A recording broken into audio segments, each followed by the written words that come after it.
Welcome to the Animal Training Academy podcast show. I'm your host, Ryan Carledge, and I'm passionate about helping you master your animal training skills using the most positive and least intrusive approaches.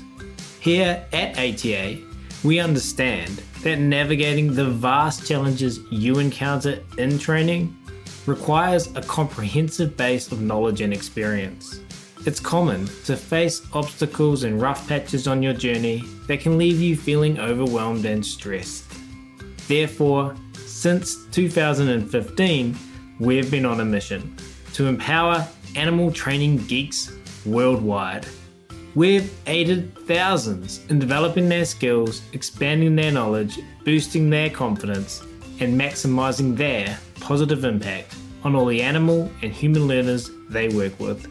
We are excited to do the same for you. Simply visit www.atamember.com, join our vibrant community, and geek out with us. And of course, in the meantime, enjoy this free podcast episode as we explore new ways to help you supercharge your training skills, grow your knowledge, and build your confidence, so that you can craft a life that positively impacts every learner you encounter.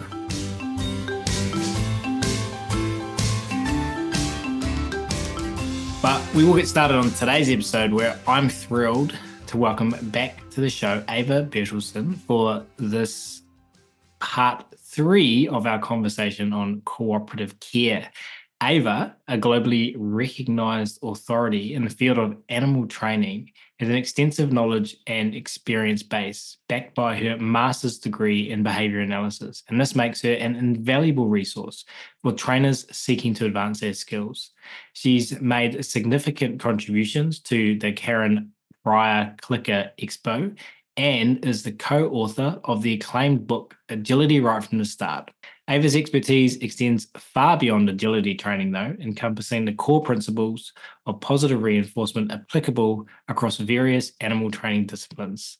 So without further ado, it's my very great pleasure to welcome Eva back to the show today, who's patiently waiting by in Sweden. Eva, thank you so much for taking the time to come and hang out with us again at Animal Training Academy. Hello, Ryan. Always a pleasure. I feel like these days I talk to you more often than some of my close friends at home. We're organising something pretty special in New Zealand, so we have lots to talk about, and that is on top of all of the stuff that you and I just end up in rabbit holes in when we connect. But this is, as I mentioned, part 3. If you haven't listened to part 1 and part 2, not to worry. You can find part 1 is episode 219 and part 2 is episode 224. I love saying that many episodes. I've been doing this for a long time now. In part 1, Ava and I delved into the essence of what cooperative care is. And in part 2, we went deeper into the practical applications and the philosophy underpinning cooperative care. We discussed the critical roles of attitude, direction, and precision in your success, and strategies that prioritize respect of our learners' autonomy and well-being. Of course, you are totally welcome, if you haven't listened to those yet, to also just hang out with us here in part 3, where you'll still gain plenty of insights to help you grow your skills, knowledge, and confidence. And as I just mentioned, we want to remind everyone as well about something super exciting happening later this year. The amazing Eva is coming down under to join us in both Australia and New Zealand. She will be conducting some workshops here where I am in Wellington, hosted jointly by us, the Animal Training Academy, and the fantastic Sophie Bell at Positive Behaviours, sponsored by the fabulous Bex Tasker from Positively Together. If you're interested in attending a New Zealand event, then you can head to www.positivebehaviours.com to find out more and secure your tickets. That's PAWSITIVE Behaviours, with behaviours spelled BEHAVIOURS. It's different in some parts of the world in terms of how you spell that word. On the website, you can find all the information about the event, which will be in November this year. For those in Australia, Eva will be joining a fantastic Lisa Wright from the Canine Education Academy for a similar 4-day workshop in early December. So those will be hosted south of Sydney, New South Wales. And you can find out more information about that at www.canineeducation.academy. That's spelled CANINE education.academy. Eva, super excited about this. I can't wait for you to be here in person with us soon. That time's going to creep up on us super fast, no doubt. Oh, me too. Like, we're actually doing this. We've been talking about it for 5 years. I know. Yep, it is happening. It is really happening. Yeah, so much looking forward to this. Better late than never. Good things take time. It's going to be amazing. Although, let's get going on part 3. Now, there's lots of different things that we can talk about in this episode, and we're kind of started really simple in part 1, got a little bit more complex, and now we're going to put the crescendo on it and chuck some ideas at Eva and see what rabbit holes we go down. So, Eva, for the listeners of this show and for followers of Animal Training Academy, of course, positive reinforcement is implied, but what are some other positive reinforcement tactics? Let me know if that's a good way of framing this that we can use when thinking about cooperative care. Ooh, love that question. Like starting from let's start from thinking positive reinforcement. And you know what? That takes me to where it might be, or for me, it has been valuable to treat cooperative care partly as just another possible training venue. Just like, I mean, for me, I started with animal training, with dog training, because it was so much fun. Because I got to play with my dogs, I got to teach them things. We built communication. I think a lot of people are like that. We love the excitement and the animals looking forward to play with training with us. And for anybody who's been doing, like you've been doing some trick training, or you do agility or obedience training or rallyo, if you come into that from the perspective of this is a fun activity that we're going to do together, and we're going to start, I'm going to do my best to use positive reinforcement techniques to teach my animals some cool or interesting things. And the main focus is we're going to have fun with this. This is going to be an enriching activity for both of us. It's not because I'm going to train this so that we can win a championship later. It's not, I have to teach you this so that we can accomplish something. We're really just doing it for fun. I think a lot of people and animals have experienced how liberating that is, and how enriching it is, and how it's much easier for us to be really good trainers, to really frame things positive reinforcement and set up training situations where my learner not only chooses to engage, but where everything in the interaction is just built from positive reinforcement. So when we do that with cooperative care behaviors, like dare to take away the pressure, at least for some time, or at least for some behaviors. Don't worry about the competition that comes later, as in we have to go to the vet. Like to do cooperative care training in a different framework, when it isn't because we need to do this because I have to be able to brush teeth or take a blood draw or whatever. If we can allow ourselves to go, never mind that, take that away from my thinking and just go, can we teach some cool behaviors that happen to have the label cooperative care and that can be useful for these needs later on? But can we do the training in a way that's just, oh, this is cool, this is fun, this is enriching? That means that we open up for any silly version, just like you can teach any silly trick. We can be super, super creative.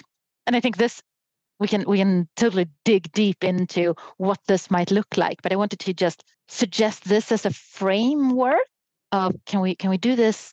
Can we do training sessions that are literally just for the positive reinforcement for the both of us?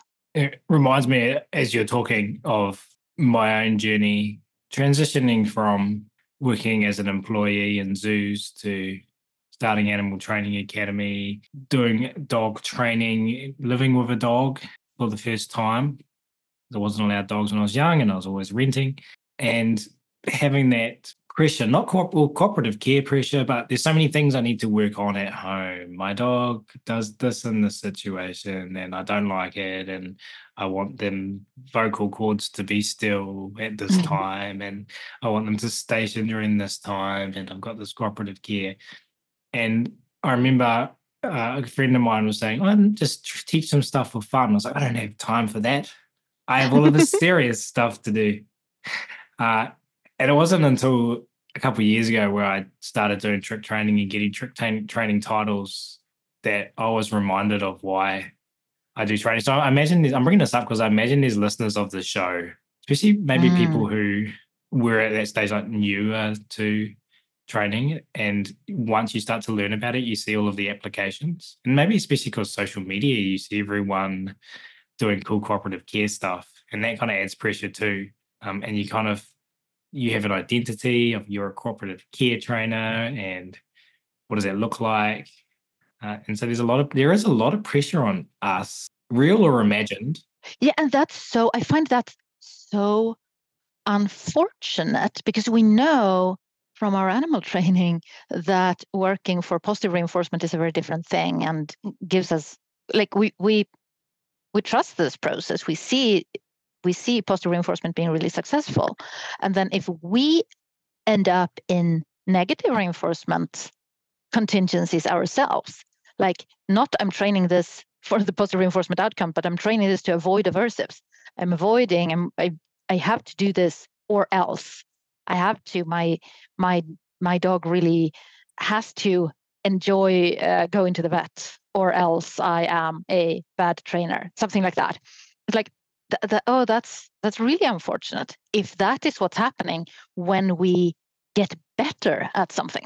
But I think sometimes there is a bit of ignorance is bliss in terms of if you've never seen something done, you are not expecting yourself to do it either. And then it's okay to not do it or to not be good at it.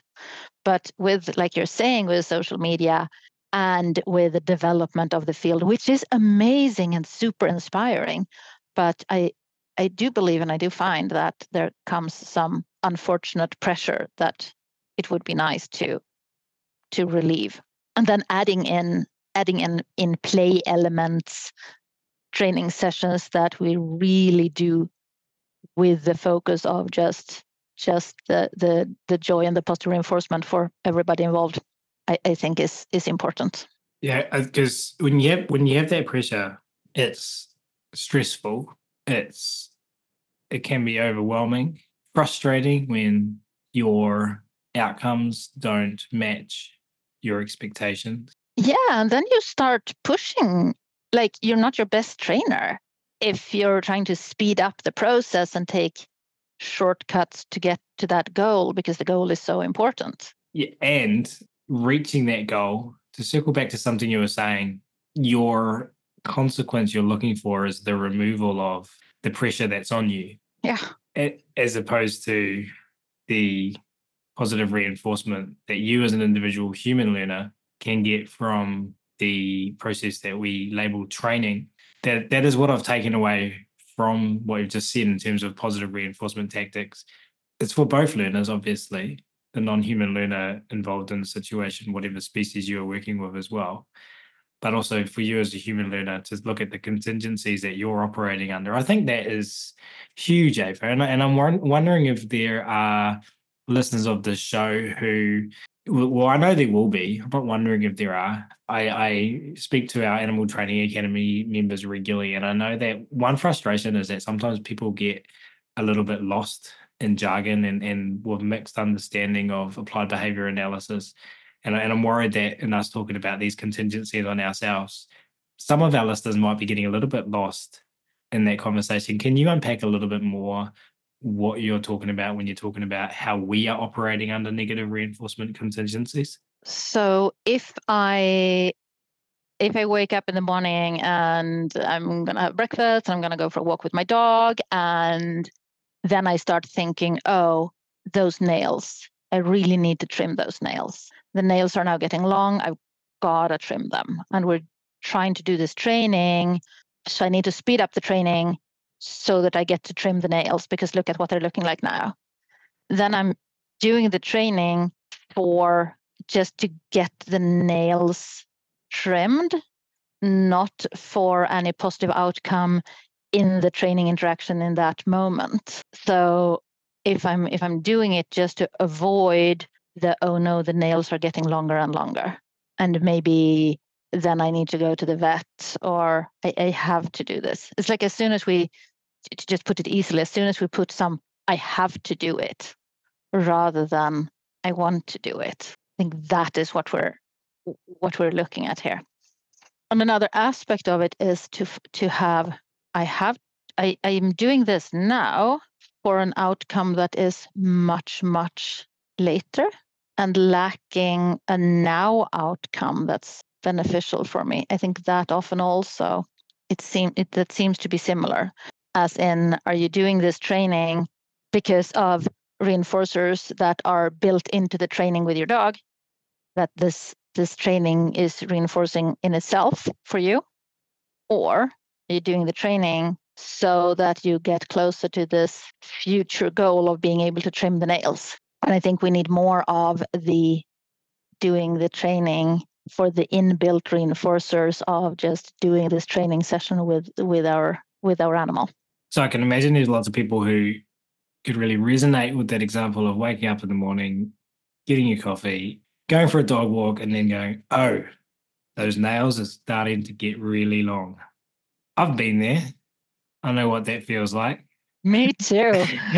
I know the stress, and I know the pressure that then is felt to take action to address that challenge. So if the antecedent is long nails, and the behavior is us getting the nails short, whatever that looks like, and the consequence is short nails, if we're acting in a negative reinforcement contingency, the consequence is the removal of the long nails. Yeah, and of all the aversives that long nails might come with. Broken nails, painful for the dog. You need to go to the veterinarian, or other people scold you for your dog's nails being long. Like there are other consequences that come along with the nails just growing. And the removal of the long nails, the removal of the consequences of long nails, and the removal of the stress and the pressure that you felt because the nails were long. Yeah. So as the listeners of this podcast show, you understand, most of you, if you're brand new and beginning to animal training, then I love that you're here and listening to this, and I hope you're following along with it. And if you aren't, I apologize. Please feel free to send us a message and we can explain things. But you understand how to change behavior, right? If you're listening to this show. And you might be going, because when I first started to really think about this, Ava, I was like aware of how many negative reinforcement contingencies I operate within my life, and still do. And that's changing by my environment, what's happening in my daily routine. It influences my ability. So I know that as the host of this show, the one who chose that we're going to have this conversation on our show, I know how hard it is personally to change behavior and to change my own behavior, and to acknowledge as a 40-year-old, 4 decades of reinforcement for doing this behavior. It's hard to just ignore that reinforcement history, or it's impossible, and then to go, okay, cool, now I'm going to operate in a positive reinforcement contingency. Yeah. So what I would suggest, if you want to go, can we do something that has to do with cooperative care and put it into positive reinforcement contingencies for the human? Maybe for some people, it would require removing any label and any future goals, like any label of cooperative care. We don't even have to call it that. Just do trick training, whatever. Like find Find something that you're already doing. Find something that has to do with training that you're already doing with your learner, where both of you are operating for positive reinforcement in that training session. Whatever that looks like. Something that you do that you don't have to do. There's no other benefit from it than just for doing it. Like, just the interaction in itself. And then we can take a look at, can something that comes from that, from all these other like silly things we do with our learners, is there anything in there that we could spin to be relevant for cooperative care behaviors? So, like for me, agility is an obvious example. I love the agility training. I find it utterly fascinating, and it's apparently reinforcing to just, oh, I have a dog and I have something that might look like a tunnel with a little bit of creativity, like a chair with a blanket over it. And there's a puppy. Can I teach the puppy to go under the chair? Cool. Look, let's see. Oh, puppy enjoying this, me enjoying this. I might never meet this puppy again. I'm just spending time with a friend. And it's just clearly reinforcing for me to teach a puppy to go under a chair, just doing the process. And then if I can think, okay, is there anything in this that could be cooperative care relevant? Yeah, like putting your head under something, going into and touching something, like going under a blanket, leaning into a novel material, going past a person.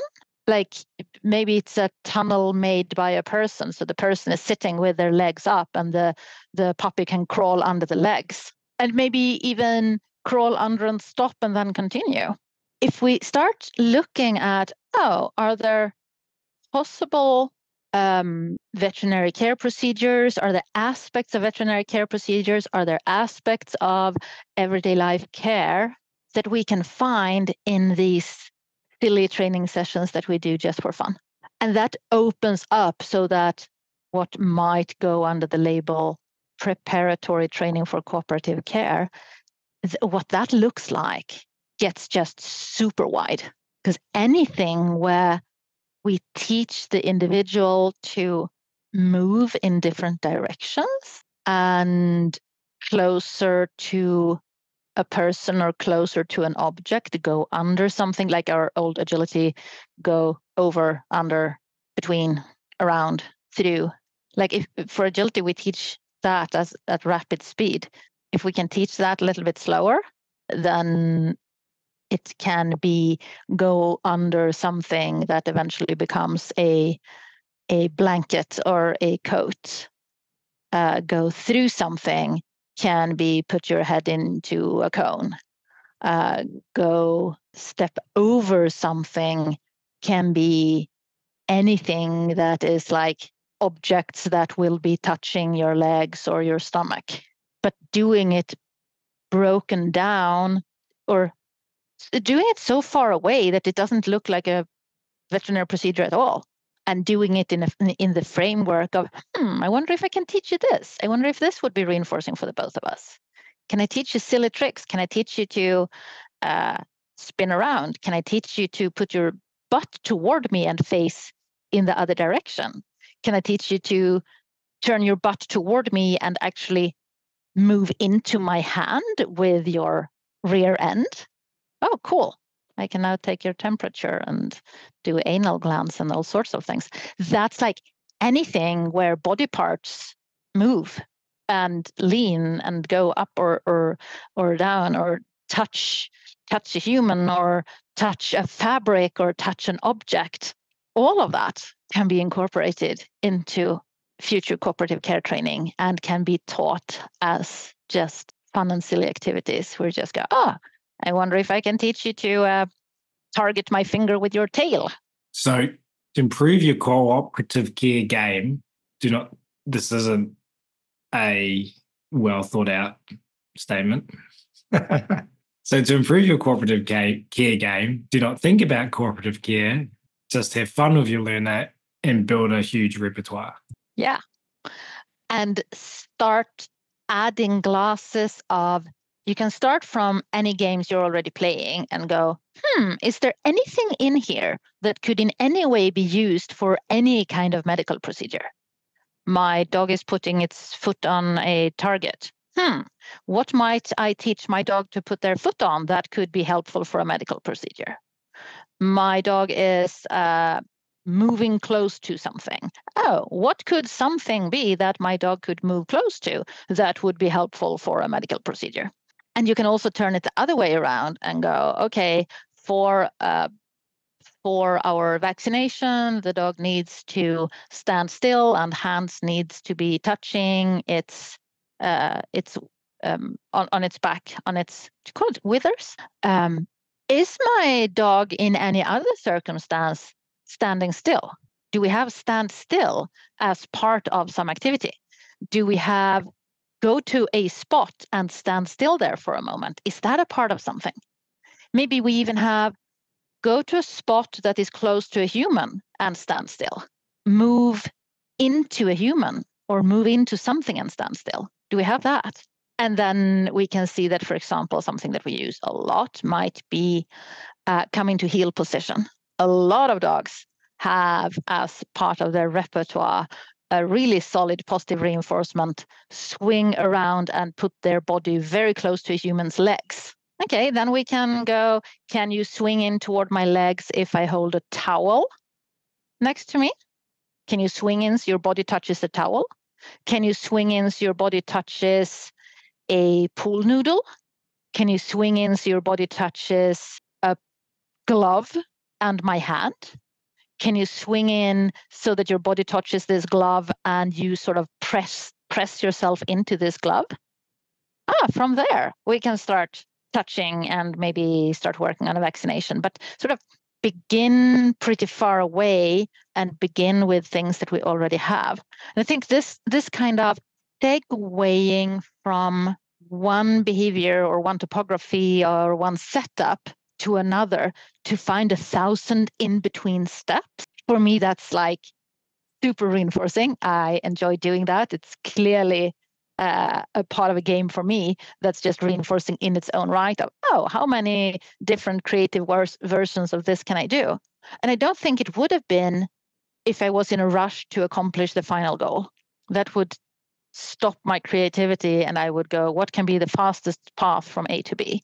But rather, I'm just going, just because I think it's fun to train. I enjoy the training process, and then the creativity of what's another version of doing this. So that's something I really hope to encourage in others, and maybe provide some antecedents and possibly also some consequences that type of creative exploring of what might a slightly different spin on this be. We do this a lot in seminars, and it's typically, it occasions some laughter and some playfulness in humans, it seems. So I've written down here sort of reverse engineering your thinking when considering how you're going to achieve your goal with whatever cooperative care goal you've set for yourself, acknowledging that, as I say that, we've just discussed how we should remove that cooperative care label and try stuff fun, but like, stay with me. I know you're staying with me. You know that you do want to achieve something with cooperative care. Rather than thinking the reverse engineering part and why I wrote that down and where my mind was going was rather than going, okay, I need the dog to stand still and lean into me so I can do this thing. It would be saying, it would be asking, instead of how do I teach this, what does my dog already know, and how can I take it from that context where it knows that behavior and move it into this context where I need to achieve this cooperative care goal. Yeah. And can I do it in more than one way? Can I do it? Can I find many different possible spins on the same thing? Can I get to spend some more training time just doing one more version of this? And that it's both, that is something that we wish to see happening. And when we see that happening, like, I'm just going to do this in this other version too. I don't have to. I'm just going to see if I can do it. then I think we are also approximating training for positive reinforcement. So it's a good sign when we go, oh, I'm just going to try this too. I wonder if this would work. That's a good sign in us as humans, as for us as humans, I think. We talked about like my favorite list of priorities, attitude, direction, precision last time. And I think this goes really well together with that and can help spark some creativity too. In the whole picture, the attitude, what might we be looking for? I want to be able to go both high intensity, like agility style training, and I want to be able to go cuddle in the sofa, relaxed style training. So to open up for that, to say, okay, I can do things that look like cooperative care and that can be useful for future cooperative care behaviors. I can do it in speed and intensity and whole picture that looks like agility, or that looks like super speed recall away from some game in the forest. Or I can do it as some of my physical therapy exercises, which are a bit slower, focused on balance. Or I can do it cuddle style in the sofa. All the different versions. Because if we can build both fast and slow, both high and low intensity, working for a variety of reinforcers, in the high speed ones, for me, that's also more often maybe throwing toys or games of chase or really intense game of tug, and all the way to working for treats in a snuffle mat or continued cuddles. And then the direction part, I think for me, that's been super helpful in finding how can we use a variety of behaviors for cooperative care use. Anything that goes into contact with something, anything that's like leaning in rather than leaning away, going past something and stopping rather than rushing away from it. So in all my, like in the agility style training, it could be going into a tunnel type thing and hanging out there rather than just rushing through it, or going under a cloth and keep moving while it's hanging on your back, or put your nose in a cup and move and balance the cup on your nose, so that it's not just like the opposite of the learner is still and we are doing things to them. We are reaching out, touching them, and they are just still accepting our touch. Anything that's opposite to that, anything where the animal is doing the moving, the leaning, the engaging their body parts with our activities rather than vice versa.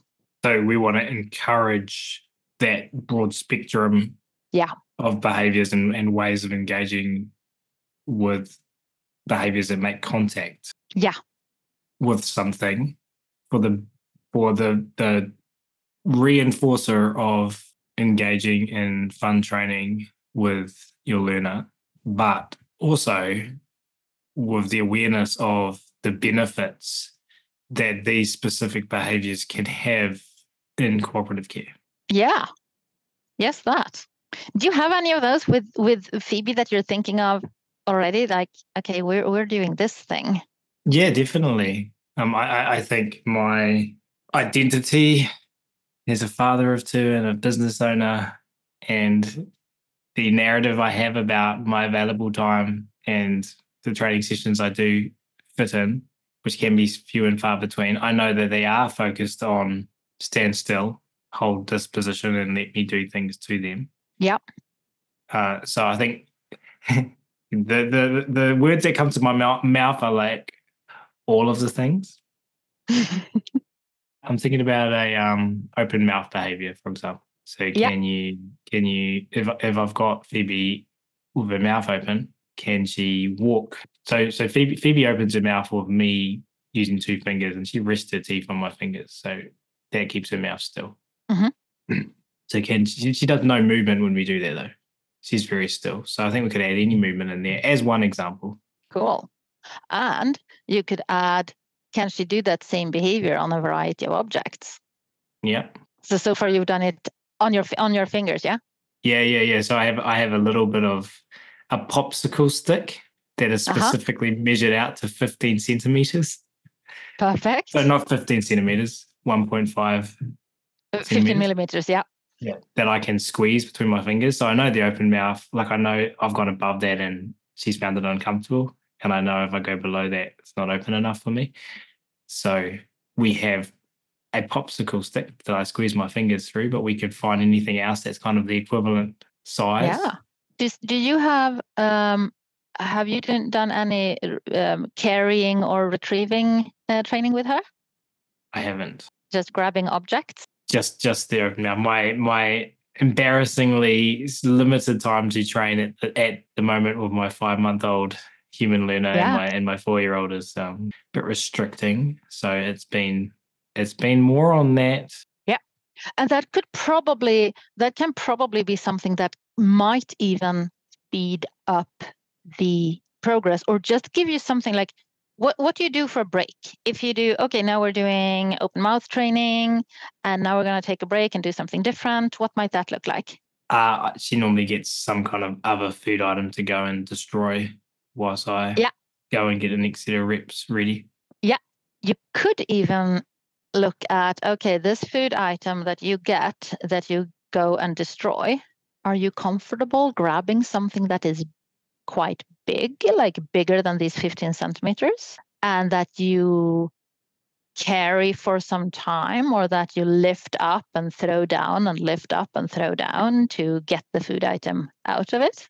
And you could even do, like, if you have like a toilet paper roll, and you That's have, what I use. you just, cool.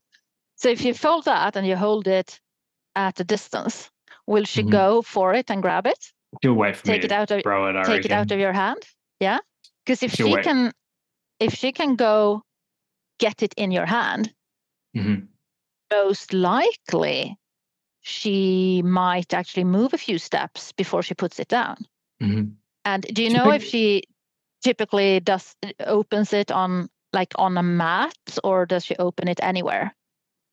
She opens it relatively where I throw it, but if I open the door from the room that we are generally in, which leads outside, she'll pick it up and run outside with it in her mouth. Yeah, cool. So just changing the delivery from you putting it on the ground to you hold it in the air, so that she actually grabs it from your hand. You get an opportunity to observe what does it look like when she grabs something from your hand. You get to experiment with where should you hold it for her to actually grab it and not just stand around waiting for you to put it down. Do you need to make it a little bit more flat for her to get it from your hand? So that one delivery of an item that she gets to open can be part of your open mouth practice indirectly, just through her getting to practice to open wider and wider to get this toilet roll that she can then move away with. And if you then can predict that, okay, if I give it to her in this location or in this fashion, she's likely to move away with it and go for some distance, then she's already practicing. I'm holding my mouth open and I'm carrying this thing and I'm moving with it. If you want to add to that even further, when you see that she grabs this thing and moves with it, before she puts it down, just throw some really tasty food right in front of her, so that the reinforcer for carrying this thing isn't just I get to get what's in it, but there can be added reinforcers that just come flying while she's carrying it. And that way, you can easily segue that into her starting to learn to grab things from your hand for food reinforcers coming from you. And you get to practice wider open mouth. So it doesn't have to take a lot of repetitions. But it's just this. Here we have something where she's opening her mouth and she keeps her mouth wider open for a longer duration time, and she's actually grabbing something and holding on to something that isn't your fingers, but that can extend into and be an additional way of training the open mouth behavior that you're already working on, and supposedly without taking a lot extra training time or training energy for you. So I think that was really cool example. It was really cool. I have never thought about that before. Let's put it this fun way. I was this many days old. I was today days old when I first thought about that for the first time. It made me think about something that I was thinking about earlier, way back when we were talking about, I can't even remember what we we're talking about towards the start of this episode, where we were talking about training for fun versus training for your goals. Yeah. So rather than I've just got to trim those nails because they're too long, I'm just going to do some training to get the reinforcement of training, which I know the listeners of this show all understand. And with the example you've just shared with me just now, it reminded me of something I was thinking back then, which was that it all sounds so simple and so easy.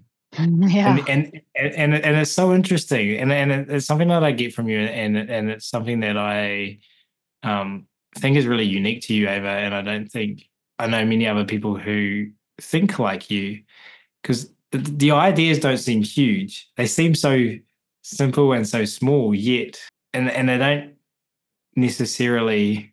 When you think about it like that, oh, they're so small and they're so simple.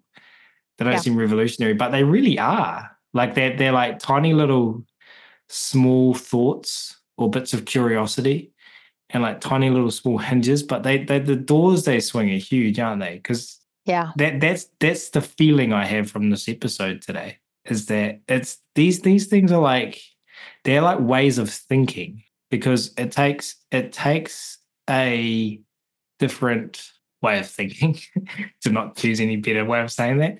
It takes some new thoughts to ask some new questions to make these small changes that can yield significant outcomes. Yeah, agree.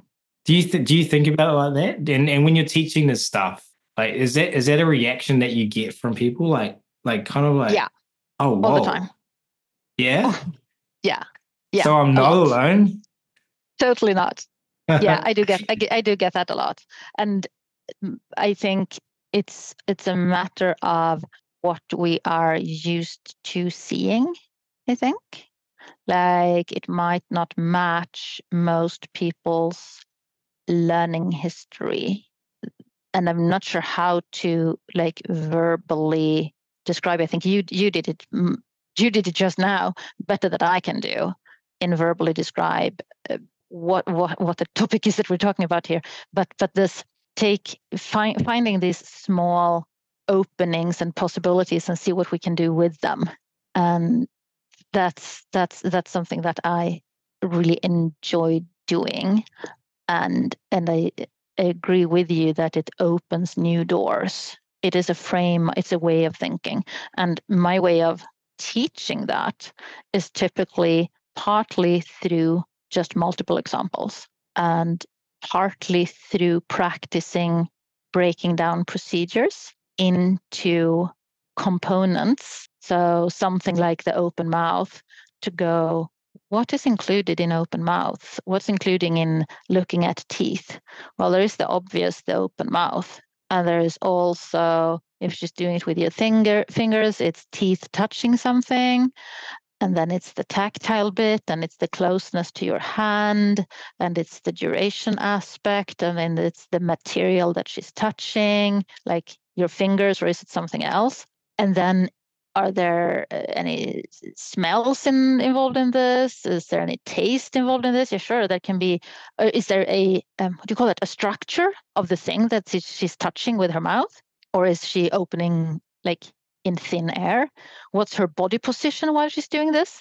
All of these, if we can split them like that and just start to think of them one at a time, and then we can go, can I do different varieties of this? Can she be in different body positions? Can the material she touches with her teeth be different? Can it be different in how wide it is? Can it be different in if she's moving or standing still while she's doing that? Then that opens up this more, you might label it creative brainstorming, quick thinking of, oh, this might have to have something to do with it. And then if we go from there and go, okay, in what other scenario is she doing any of these aspects? Like, oh, mouth open, what does that look like? When else is she doing that? Well, she's doing that. Then I'm thinking she's doing that when she's carrying something. She's doing it when she's grabbing something. That might be toys, that might be treats. What else might she be opening her mouth, even just open so that she can reach something or move something? Is she holding her mouth open for a longer period of time before her teeth touches? Like when we don't speed up and go, how can I use this for toothbrushing? Just stop it at, oh, the mouth looks open like this. When might that happen? And allow it to sort of spin in these different directions. I think that's where what looks like creativity might be coming from. Years and years and years ago, I had a period in my life that I'm really grateful for where I read a lot. I try to read a book a day, but I failed miserably. But my idea was to train my mind to be more empowering for myself, because I identified that there were some areas that I wanted to develop. And one of the things I read back then that stuck with me, and my idea always was like, you read a book, and if you take one thing away from that book that you carry with you for the rest of your life, that was an incredibly good investment of your time. And so I don't remember what book it was in or what context it was in, but the author was Anthony Robbins, and I know a lot of people know that person, and different people have different feelings about him. But he he had a saying, it just was, quality questions equals a quality life. And I was going to ask you, what are some questions you ask yourself? And you just rattled off like 20 of them for us. So the listeners of this episode, I hope that you wrote down some of those, or you've taken heed of some of those. And, if you listen to this episode and one of those you carry with you for the rest of your life, you've made a very wise investment in your education today by listening to this episode. I'm going to go back and listen and write down all of those questions because I find it helpful. And I find the more we can ask ourselves good questions, the better outcomes we often get. So thank you for sharing all of those for us. I thought, for one, that was really helpful. To end this part 3 up, there's one other question that one of the listeners of our shows wanted us to talk about, and I think it ties quite nicely into what I just asked you about in terms of how your human learners respond when you share this simple yet profound approach with them, these ideas with them. But what else might you have to share for the listeners of this show about educating others, specifically clients? So now we're going to cross over into not a trainer teaching other trainers, but a trainer teaching a pet guardian, an animal guardian, about cooperative care. How do we do this effectively? Any thoughts or ideas to end part 3 on in that aspect, and then we'll wrap up. Yeah, to continue on the sort of same theme, I would say identify something that the client and their non-human learner are already doing, and do this work that we've been talking about, this sort of creative thinking, do that for them.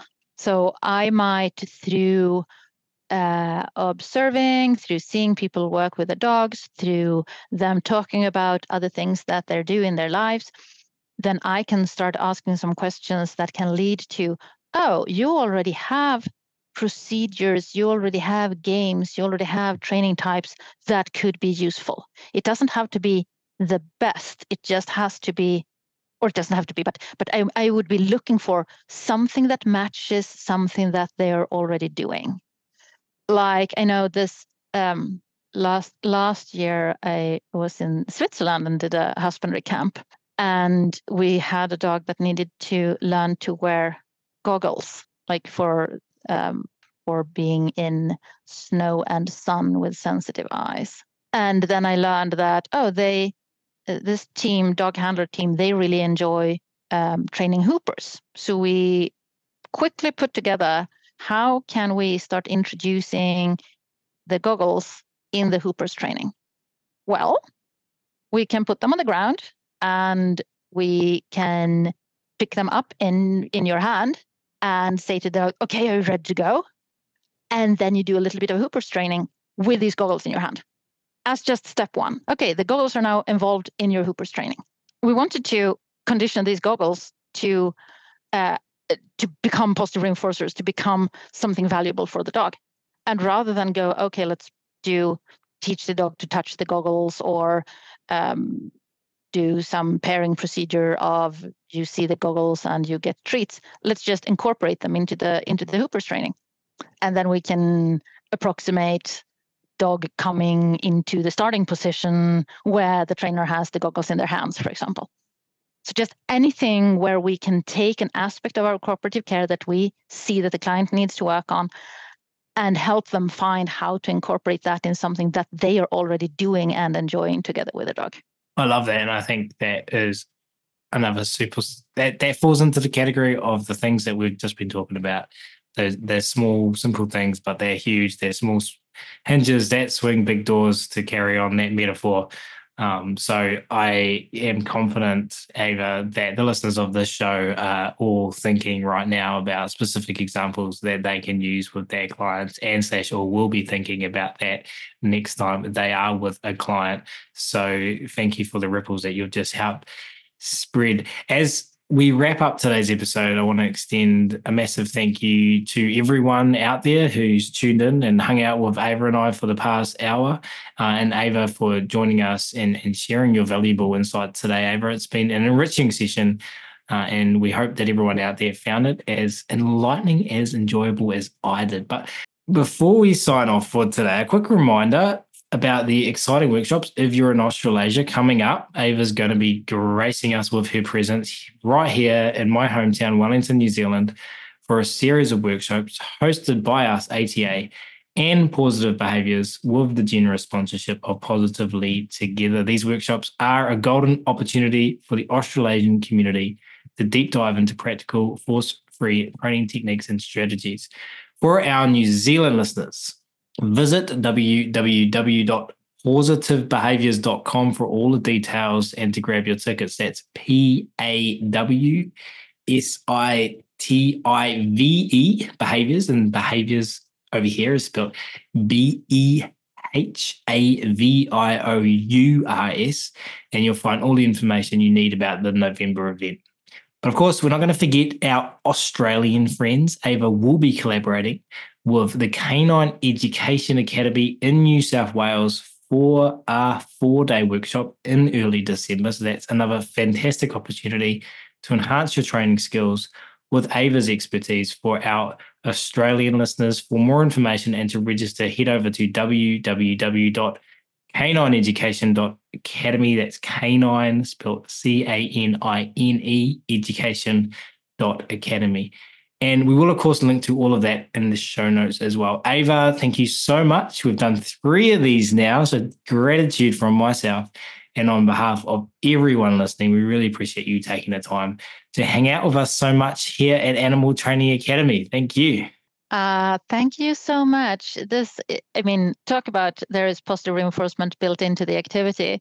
Having these conversations certainly ticks that box. So thank you so much for tonight. And I am super much looking forward to hear what people's thoughts and ideas, and both what you're already doing, because people are doing such amazing things, and any ideas that you get from this episode. So let's keep in touch. And thank you so much for listening as well. This is your host, Ryan Cartledge, signing off from this episode of the Animal Training Academy podcast show. We hope today's conversation inspired you and equipped you with new tools for your trainer's toolbox. Remember, every challenge in training is an opportunity to learn and sharpen your animal training geekery. Embrace the rough patches, learn from them, and keep improving. And don't forget, the path to growing your skills and expanding your knowledge continues beyond this episode. Visit www.atamember.com to join our supportive membership, where you will find a community of trainers just like you. Together, we're making a huge positive difference in the lives of animal and human learners worldwide. Until next time, keep honing your skills, stay awesome, and remember, every interaction with an animal or human learner is your opportunity to create ripples. We're here, cheering you on every step of the way. See you at the next episode.